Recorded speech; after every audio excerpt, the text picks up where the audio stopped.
The Jungian, daily. Kemal has been stocking shelves at the 24-hour grocery for 18 months now, and he's developed this ritual. Every night around 2 a.m., when the fluorescent lights buzz loudest and the only customers are insomniacs buying energy drinks, he reorganizes the cereal aisle.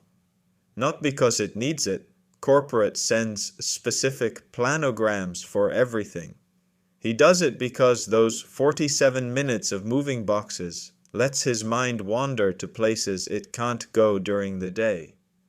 Last Tuesday, something shifted. He was restocking the organic section when this woman approached him. Mid-60s, wearing scrubs like she'd just finished a hospital shift. She looked exhausted in that bone-deep way that comes from dealing with people's pain all day. "Excuse me," she said, "do you believe in God?" The question hit him like cold air when you step outside. Not, "Where's the bread?" or, "Do you have more of these in the back?"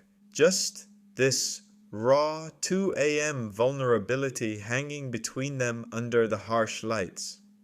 Kemal's hands went still on the quinoa boxes. The question wasn't really about God. He could feel that immediately. It was about something deeper, something she was wrestling with in those quiet hours when the world strips away its pretenses. He started, then stopped. Because here's what struck him. She didn't ask if he went to church, or what religion he was raised in, or whether he followed this doctrine or that tradition. She asked if he believed. Present tense. Personal, like she was trying to figure out something urgent about the nature of reality itself.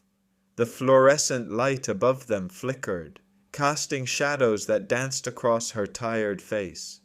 Kemal realized he'd been avoiding this question his whole life, not just from strangers, but from himself.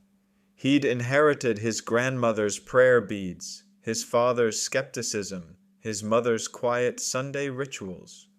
But what did he actually know?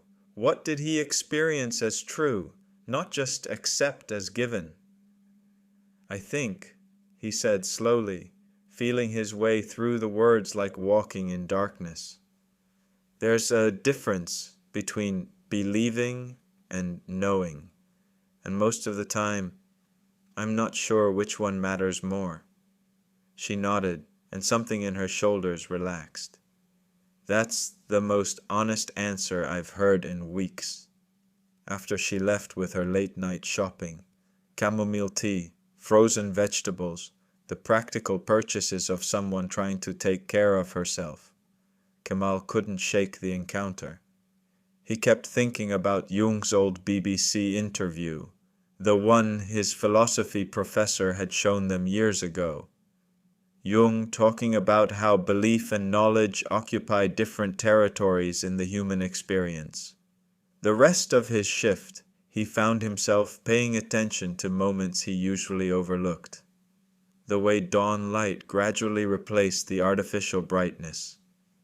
The subtle shift in energy when the morning crew arrived. The feeling of walking home as the city woke up, like he existed in some liminal space between worlds. What unsettled him wasn't the woman's question, but how it had forced him to recognize something he'd been carrying without examination. All these inherited ideas about meaning, purpose, the sacred, he'd been wearing them like clothes that didn't quite fit, never stopping to consider what actually resonated with his direct experience. Driving home that morning, watching the sun paint the sky in shades of rose and gold, Kemal felt something he couldn't name. Not belief exactly, not knowledge either. More like recognition, the way you might suddenly notice the taste of water after being thirsty for a long time.